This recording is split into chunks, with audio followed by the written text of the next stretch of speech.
ஆண்டவரும் இரட்சகருமாகிய இயேசு கிறிஸ்துவின் நாமத்தினாலே மீண்டும் ஒருமுறை கூட God Goes Ministries மூலமாக இந்த கால வேளையில் உங்களை சந்திப்பதில் பெரும் மகிழ்ச்சி அடைகிறேன்.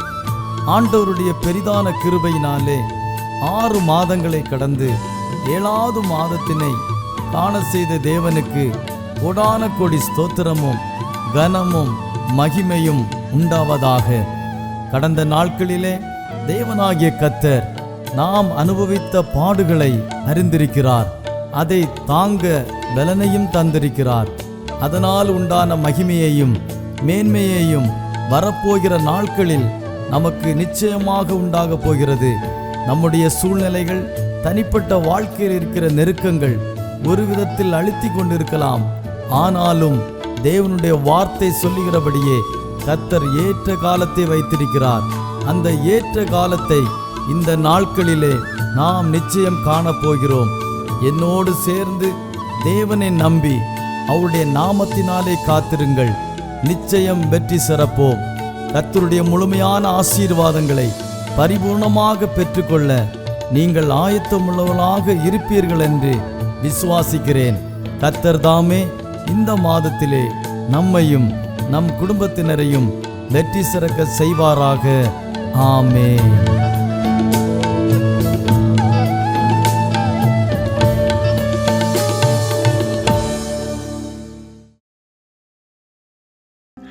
എളിയദാസൻ്റെ ചാനൽ എൻ്റെ ശബ്ദം ശ്രവിക്കുന്ന എല്ലാ മാന്യ ശ്രോതാക്കൾക്കും ഗോഡ് ഹൂസ് മിനിസ്ട്രിയുടെ ഫൗണ്ടറും ഡയറക്ടറുമായ കർത്താവിൻ്റെ ശ്രേഷ്ഠദാസൻ പാസ്റ്റർ തോമസ് ചെല്ലയ്യ അവർക്കും ഈ സന്ദേശം നവമാധ്യമങ്ങളിൽ ജനഹൃദയങ്ങളിൽ ആഴ്ന്നിറങ്ങുവാൻ സഹായകമായ കർത്താവിൻ്റെ ശ്രേഷ്ഠദാസൻ പാസ്റ്റർ ആലിഫ് ജോൺ റൈസ് അവർക്കും ഗോഡ് ഹൂസ് മിനിസ്ട്രിയിൽ പ്രവർത്തിക്കുന്ന എല്ലാ കർത്താവിൻ്റെ ദാസന്മാർക്കും സഹോദരങ്ങൾക്കും ഈ സന്ദേശം ശ്രമിക്കുന്ന എല്ലാ മാന്യ ശ്രോതാക്കൾക്കും വേഗം വരുന്ന യേശു ക്രിസ്തുവിൻ്റെ നിസ്തുല്യ നാമത്തിൽ എൻ്റെ സ്നേഹത്തെയും വന്ദനത്തെയും അറിയിക്കുന്നു. ഈ പ്രഭാതം ക്രിസ്തുവിൽ ധന്യമാകട്ടെ നമ്മുടെ ജീവിതം. അല്പസമയത്തെ ചിന്തയ്ക്ക് ആസ്പദമായി ഒരു വേദഭാഗം വായിക്കുന്നു. മാർക്കോസ് എഴുതിയ സുവിശേഷം 10-ാം അധ്യായം അതിൻ്റെ 52-ാമത്തെ വാക്യം. യേശു അവനോട്, പോക, നിന്റെ വിശ്വാസം നിന്നെ രക്ഷിച്ചിരിക്കുന്നു എന്ന് പറഞ്ഞു. ഉടനെ അവൻ കാഴ്ച പ്രാപിച്ചു, യാത്രയിൽ അവനെ അനുഗമിച്ചു. വളരെ അനുഗ്രഹിക്കപ്പെട്ട നല്ല ഒരു വേദഭാഗമാണ് അല്പസമയത്തെ ചിന്തയ്ക്ക് ആസ്പദമായി കർത്താവ് നമുക്ക് നൽകിയിരിക്കുന്നത്. നാം ഇവിടെ പഠിച്ചു നോക്കുമ്പോൾ നമ്മുടെ കർത്താവ് യെരുശലേമിൽ താൻ ആലയത്തിൽ ദൈവത്തെ ആരാധിക്കുവാൻ കടന്നു വരുന്ന സമയത്ത് യെരിഹോവിൽ കൂടെ യാത്ര ചെയ്തു വരുന്ന വേളയിൽ തിമായിയുടെ മകനായ ബർത്തിമായിയും തന്നോടൊപ്പം മറ്റൊരു വ്യക്തിയും 2 കുരുടന്മാർ ആ യെരിഹോ പട്ടണത്തിൻ്റെ വാതിൽക്കലിരിക്കുകയാണ്. അവർ ഭിക്ഷ യാചിച്ചുകൊണ്ട് അതുവഴി വരുന്ന വ്യക്തികളുടെ കാലൊച്ച കേൾക്കുമ്പോൾ അവരോട് സാമ്പത്തിക സഹായം ആവശ്യപ്പെട്ട് അതിൽ നിന്ന് ലഭിക്കുന്ന തുച്ഛമായ വരുമാനം കൊണ്ട് ജീവിച്ചിരുന്ന വ്യക്തികളായിരുന്നു തിമായിയുടെ മകനായ ബർത്തിമായിയും തന്നോടൊപ്പമുള്ള സഹപ്രവർത്തകനും. 2 പേരും ഭിക്ഷക്കാരായിരുന്നു. 2 പേരും സുഹൃത്തുക്കളായിരുന്നു. 2 പേരുമല്ലാതെ അവർക്ക് മറ്റാരുമുള്ളതായി കാണുന്നില്ല. തിമായിയുടെ മറ്റു മക്കളെക്കുറിച്ചോ തിമായിയെക്കുറിച്ചോ ആ കുരുടനായ വ്യക്തിയുടെ പശ്ചാത്തലങ്ങളെക്കുറിച്ചോ യാതൊന്നും ഇവിടെ രേഖപ്പെടുത്തിയിട്ടില്ല. സാധുവായ, തള്ളപ്പെട്ട, ആർക്കും വേണ്ടാത്തവനായ ഒരു ബർത്തിമായി ഭിക്ഷയാചിച്ച് പലരുടെയും ആട്ടും തുപ്പും കേട്ടുകൊണ്ട് ലഭിക്കുന്ന തുച്ഛമായ നന്മകൾ അത് വലിയൊരു ദ്രവ്യമായി താൻ ശേഖരിച്ച് തൻ്റെ ദൈനംദിന ജീവിതങ്ങൾ മുൻപോട്ട് നയിക്കുന്ന വ്യക്തി. പക്ഷേ തൻ്റെ ജീവിതത്തിലൊരു കുറവുണ്ടായിരുന്നു. തനിക്കും തൻ്റെ കൂട്ടുകാരനും കാഴ്ചയില്ല. ഈ ലോകം എങ്ങനെയുള്ളതാണെന്ന് അറിയില്ല. ഹൃദയക്കണ്ണുകൾ കൊണ്ട് മാത്രം നടക്കുന്നൊരു വ്യക്തിയായിരുന്നു ബർത്തിമായി. എന്നാൽ യേശുക്രിസ്തുവിനെ കുറിച്ച് പലപ്പോഴും ബർത്തിമായി പലരും പറഞ്ഞുകൊണ്ട് പോകുന്നത് കേട്ട് യേശുവിനെ കുറിച്ച് മനസ്സിലായി. അങ്ങനെ ഇരിക്കുമ്പോൾ നസ്രനായ യേശു ഇതുവഴി വരുന്നു എന്ന് താൻ അറിയുകയാണ്. താൻ ആ വരവ് കാത്തിരിക്കുന്നു. പുരുഷാരത്തിൻ്റെ തിക്കും തിരക്കും ശബ്ദവും ആരവവും തൻ്റെ ഹൃദയത്തിലേക്ക്, തൻ്റെ ചെവിയിലേക്ക് ഇരച്ചു കയറുകയാണ്. യേശുക്രിസ്തു ഇതുവഴി എത്തുന്നു, ഇതാ യേശുക്രിസ്തു വരുന്നു എന്നുള്ളത് ആ വ്യക്തി മനസ്സിലാക്കി. ആ വ്യക്തി ഉറക്കെ നിലവിളിക്കുകയാണ്, യേശുവേ, ദാവീദ് പുത്ര, എന്നോട് കരുണ തോന്നണമേ എന്ന് ഉച്ചത്തിൽ നിലവിളിക്കുന്നു. കർത്താവിൻ്റെ ശിഷ്യന്മാർ അത് കേട്ടിട്ട് മിണ്ടാതിരിപ്പാൻ തന്നെ ശാസിക്കുകയാണ്. കൂടെ തന്നോടൊപ്പമുള്ള കുരുടനും തൻ്റെ കൂട്ടുകാരനും തന്നെ ശാസിക്കുകയാണ്, മിണ്ടരുത്, മിണ്ടാതിരിക്കുക. എന്നാൽ താൻ ഉറക്കെ നിലവിളിക്കുകയാണ്. യേശുവിൻ്റെ ചെവിയിലെത്തുന്നത് വരെ താൻ നിലവിളിച്ചു കൊണ്ടേയിരിക്കുകയാണ്. പലരും തന്നെ ശാസിച്ചിട്ടും താൻ നിർത്തുന്നില്ല. പ്രിയരെ, നാം ദൈവത്തോട് നിലവിളിക്കുമ്പോൾ, ദൈവത്തോട് പ്രാർത്ഥിക്കുമ്പോൾ പലരും നമ്മെ ശാസിപ്പാനുണ്ടാകും. എന്നാൽ ഒന്ന്, കർത്താവ് നമ്മുടെ അരികിലേക്ക് വരുന്നത് നാം തിരിച്ചറിയണം. ഭർത്തിമായി അത് തിരിച്ചറിഞ്ഞു. യേശു വരുന്നു എന്നുള്ളത് താൻ തിരിച്ചറിഞ്ഞു. നമുക്ക് വേണ്ടി അത്ഭുതം ചെയ്യുന്നൊരു ദൈവം നമ്മുടെ അരികിലേക്ക് വരുന്നുവെന്ന് നാം ഈ പ്രഭാതത്തിൽ വിശ്വസിക്കുന്നുവെങ്കിൽ ദൈവം നമുക്ക് വേണ്ടി വലിയവ ചെയ്യുന്നവനാണ്. തൻ്റെ നിലവിളി കേട്ട് കർത്താവ് മനസ്സലിഞ്ഞ് തന്നെ അരികിലേക്ക് വിളിക്കുകയാണ്. എന്നാൽ ഈ ബർത്തിമായി ഓടിയെത്തുകയാണ്. തന്നോടൊപ്പമുള്ള കുരുടൻ അവിടെ തന്നെ ഇരിക്കുകയാണ്. ബർത്തിമായി ഓടി യേശുവിൻ്റെ മുൻപിൽ തൻ്റെ കാൽക്കൽ വീഴുന്നു. യേശുവാണെന്ന് മനസ്സിലാക്കി തൻ്റെ കാൽക്കൽ വീഴുന്നു. കർത്താവിനെ ഗുരു എന്ന് വിളിച്ച് താൻ അഭിസംബോധന ചെയ്യുകയാണ്. കർത്താവിൻ്റെ മുൻപാകെ തന്നെ സമർപ്പിക്കുന്നു. അപ്പോൾ കർത്താവ് കൗതുകത്തോട് ചോദിക്കുന്നു, ഞാൻ നിനക്ക് വേണ്ടി എന്ത് ചെയ്യണം? ഭർത്തിമായി പറയുന്നു, എനിക്ക് കാഴ്ച കിട്ടണം. തൻ്റെ ജീവിതത്തിൽ മറ്റാരോഗ്യ പ്രശ്നങ്ങളൊന്നും തന്നെ ഇല്ല, പക്ഷേ തനിക്ക് കാഴ്ചയില്ല. തൻ്റെ ഹൃദയ കണ്ണുകൾ കൊണ്ട് മാത്രമായിരുന്നു താൻ കണ്ടുകൊണ്ട് നടന്നിരുന്നത്. എന്നാൽ അത് പോരാ, ബാഹ്യകണ്ണും തനിക്ക് പ്രകാശിക്കണം, കാഴ്ച ലഭിക്കണം. എല്ലാവരെ പോലെ തനിക്കും ജീവിക്കണം, സാധാരണക്കാരെ പോലെ തനിക്കും ജീവിക്കണം എന്നുള്ളൊരാഗ്രഹം ബർത്തിമായിക്ക് പണ്ടേ ഉണ്ടായിരുന്നു. എന്നാൽ അത് നടക്കാത്ത വെറും ഒരു സ്വപ്നം മാത്രമായിരുന്നു. എന്നാൽ ഇതാ യേശുക്രിസ്തുവിനെ കണ്ടപ്പോൾ ആ സ്വപ്നം ഇതാ പൂവണിയുവാൻ പോവുകയാണ്. നമ്മുടെ ജീവിതത്തിൽ നാം കാണുന്ന സ്വപ്നങ്ങൾ അത് കർത്താവിൻ്റെ മുൻപാകെ ഈ പ്രഭാതത്തിൽ നമുക്ക് നിറക്കി വയ്ക്കാമോ? ആ സ്വപ്നം പൂവണിയുവാൻ പോകുന്നു. ആ സ്വപ്നം സാക്ഷാത്കരിക്കപ്പെടുവാൻ പോകുന്നു. ആ സ്വപ്നം സഫലമാകുവാൻ പോകുന്നു. കാരണം നാം ഇറക്കി വച്ചിരിക്കുന്നത് ലോക മനുഷ്യൻ്റെ മുൻപിലല്ല, ലോക പ്രതാപത്തിൽ ജീവിക്കുന്ന ഒരു കോടീശ്വരൻ്റെ മുൻപിലല്ല, സകലത്തിൻ്റെയും സൃഷ്ടാവായ രാജാവായ കർത്താവിൻ്റെ മുൻപിലാണ് നമ്മുടെ ആവശ്യങ്ങൾ ഇറക്കി വയ്ക്കുന്നത്. ആ മനുഷ്യൻ തന്നെ സമർപ്പിച്ച് കർത്താവിൻ്റെ മുൻപാകെ ഏൽപ്പിച്ചു കൊടുത്തപ്പോൾ കർത്താവ് അവനെ തൊട്ട് അവനെ സൗഖ്യമാക്കി. അവൻ കാഴ്ച പ്രാപിച്ചു.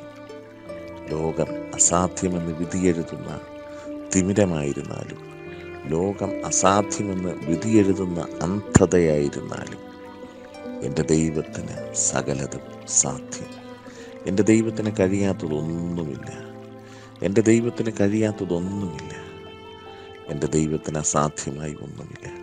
ഈ പ്രഭാതത്തിൽ നമ്മുടെ അസാധ്യമാകുന്ന വിഷയങ്ങളെ കർത്താവിൻ്റെ കാൽക്കൽ വയ്ക്കാം. കർത്താവ് നമ്മുടെ ഭാരങ്ങളെ വഹിച്ച് നമ്മുടെ അസാധ്യങ്ങളെ മാറ്റി നമ്മുടെ കണ്ണുകളെ പ്രകാശിപ്പിക്കുന്നവനാണ്. ഈ പ്രഭാതത്തിൽ നമ്മുടെ ഹൃദയ കണ്ണുകൾ പ്രകാശിക്കട്ടെ. ആ മനുഷ്യന് ഏറ്റവും വലിയൊരാഗ്രഹമുണ്ട്, എനിക്ക് എൻ്റെ യേശുവിനെ കാണണം, എൻ്റെ മാതാപിതാക്കളെ, എൻ്റെ പ്രിയപ്പെട്ടവരെ എനിക്ക് കാണണം, എൻ്റെ സഹപ്രവർത്തകനെ എനിക്ക് കാണണം, ഈ ദേശം എനിക്കൊന്ന് കാണണം, ഈ ലോകം എനിക്കൊന്ന് കാണണം. അതിനെ കണ്ട് അതിനെ ആസ്വദിച്ച് പാപത്തെ കാണുവാനല്ല, മറിച്ച് ഇത്രയും നാൾ അന്ധത പിടിപ്പിച്ചതിനെ എനിക്കൊന്ന് കാണണം. നാം ഈ പ്രഭാതത്തിൽ നമ്മുടെ മാതാപിതാക്കളെ, നമ്മുടെ സഹോദരങ്ങളെ, നമ്മുടെ സഹപ്രവർത്തകരെ, നമ്മുടെ പ്രിയപ്പെട്ടവരെ കാണുവാനുള്ള കണ്ണ് നമുക്കുണ്ടായിരിക്കട്ടെ. നമ്മുടെ ലാഭത്തിന് വേണ്ടി അവരെ കാണുന്ന കണ്ണല്ല, മറിച്ച് എപ്പോഴും അവരെ കാണുന്ന ഒരു കണ്ണ്, നല്ല കണ്ണ് നമ്മളുണ്ടായിരിക്കട്ടെ. അധികാര ഗർവമുള്ള കണ്ണല്ല, താഴ്മയുള്ള വിനയമുള്ള ഒരു കണ്ണ് നമ്മളുണ്ടായിരിക്കട്ടെ. അങ്ങനെ ഒരു കാഴ്ചപ്പാട് നമ്മളുണ്ടാകട്ടെ. ബർത്തിമായിയുടെ കണ്ണ് പ്രകാശിച്ച് അന്ധത മാറി സന്തോഷത്തോടെ തുള്ളിച്ചാടി ഭവനത്തിൽ പോകുവാൻ ദൈവം സഹായിച്ചു. അവൻ കർത്താവിനെ അനുഗമിക്കുന്നു. നാം ഇവിടെ പഠിച്ചു നോക്കുമ്പോൾ യാത്രയിൽ യേശുവിനെ അനുഗമിക്കുകയാണ്. കർത്താവിനെ അനുഗമിക്കുന്ന അനേക വ്യക്തികളുണ്ടായിരുന്നു. കർത്താവിനോടുകൂടെ യാത്ര ചെയ്യുന്ന അനേകർ തന്നോടൊപ്പം ഉണ്ടായിരുന്നു. പലരും അത്ഭുതം പ്രാപിച്ചവർ, അത്ഭുതം കാണുവാൻ ആഗ്രഹിക്കുന്നവർ, ഇങ്ങനെ തന്നെ വിമർശിക്കുന്നവർ, ഇങ്ങനെ ഒരു കൂട്ടം വ്യക്തികൾ യേശുക്രിസ്തുവിനെ അനുഗമിക്കുകയാണ്. എന്നാൽ വ്യർത്ഥമായി തൻ്റെ ഭിക്ഷാടനം ഉപേക്ഷിച്ച് യേശുക്രിസ്തുവിൻ്റെ പിന്നാലെ ഒരു യാത്ര താൻ ആഗ്രഹിച്ച് കടന്നു പോവുകയാണ്. ബർത്തിമായുടെ യാത്രകൾക്കൊടുവിൽ തൻ്റെ ഭവനത്തിലെത്തിക്കാണും. തൻ്റെ മാതാപിതാക്കളെയും സഹോദരങ്ങളെയും പ്രിയപ്പെട്ടവരെയും താൻ കണ്ടു കാണും. അല്ല, അവർക്കെല്ലാം ഒരാശ്ചര്യമായി, ഒരത്ഭുതമായി ബർത്തിമായി മാറും. ഈ പ്രഭാതത്തിൽ നാമും ഒരത്ഭുതമായി, പലർക്കും ഒരാശ്ചര്യമായി മാറുവാൻ പോകുന്നു. ഈ വചനങ്ങളാൽ കർത്താവ് നമ്മെ എല്ലാവരെയും ധാരാളമായി അനുഗ്രഹിക്കുമാറാകട്ടെ. കർത്താവിൻ്റെ പാദപീഠത്തിൽ നമ്മെ ഒന്ന് ഏൽപ്പിക്കാമോ? കർത്താവിൻ്റെ പാദപീഠത്തിൽ ബർത്തിമായിയെപ്പോലെ നമുക്കൊന്ന് മുഴങ്കാലം മുടക്കാമോ? കർത്താവിൻ്റെ മുൻപാകെ നമ്മെ ഒന്ന് ഏൽപ്പിച്ചു കൊടുക്കാമോ? നമ്മുടെ സ്വപ്നങ്ങൾ പൂവണിയുന്നു. നമ്മുടെ യാഥാർത്ഥ്യം, നമ്മുടെ ഹൃദയത്തിൽ നമ്മൾ കാണുന്ന ഹൃദയക്കണ്ണുകൾ കൊണ്ട് കാണുന്നത് യാഥാർത്ഥ്യമാകുവാൻ പോകുന്നു, സഫലമാകുവാൻ പോകുന്നു. വിശ്വസിക്കാം, കർത്താവ് നമ്മെ ധാരാളമായി അനുഗ്രഹിക്കട്ടെ. കർത്താവെ, അങ്ങ് ഞങ്ങളെ കേൾപ്പിച്ച നല്ല ആലോചനകൾക്കായി സ്തോത്രം. ഈ വചനത്തിനനുസരിച്ച് ജീവിപ്പാൻ അവിടുന്ന് ഞങ്ങളെ സഹായിക്കണമേ. ഈ പ്രഭാതത്തിൽ ഞങ്ങളുടെ കണ്ണുകൾക്ക് അസാധ്യമായത് സാധ്യമാകുവാൻ പോകുന്നതിനായി സ്തോത്രം. അത്ഭുതം പ്രവർത്തിക്കുന്നതിനായി സ്തോത്രം. ദൈവകരം വെളിപ്പെടുത്തുന്നതിനായി സ്തോത്രം. സമൃദ്ധമായി അനുഗ്രഹിക്കണം. ഈ പ്രഭാതത്തിൽ അത്ഭുതങ്ങൾ സംഭവിക്കുവാൻ പോകുന്നതിനായി സ്തോത്രം.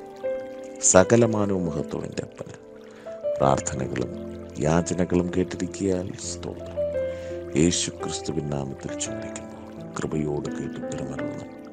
സ്വർഗ്ഗീയ നല്ല കർത്താവേ, ആമേൻ. நன்றி பலி பீடம் கட்டுவோம், நல்ல தெய்வம் நன்மை செய்தார். நன்றி பலி பீடம் கட்டுவோம், நல்ல தெய்வம் நன்மை செய்தார். செய்த நன்மை ஆயிரங்கள் சொல்லி சொல்லி பாடுவே. செய்த நன்மை ஆயிரங்கள் சொல்லி சொல்லி பாடுவே.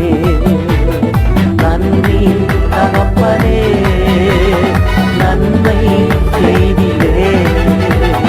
நன்றி தகப்பனே, நன்மை செய்திலே.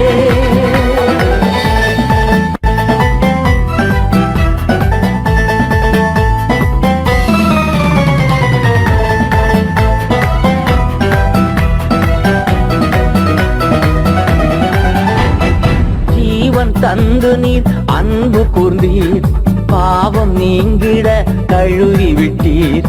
ஜீவன் தந்து நீர் அன்பு கூர்ந்தீர், பாவம் நீங்கிட கழுவி விட்டீர்.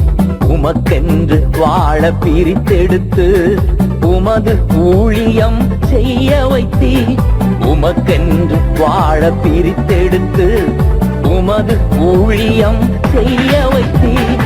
நன்றி தகப்பனே, நன்மை செய்திரே. நன்றி தகப்பனே, நன்மை செய்திரே. நன்றி பலி பீடம் கட்டுவோம், நல்ல தெய்வம் நன்மை செய்தார்.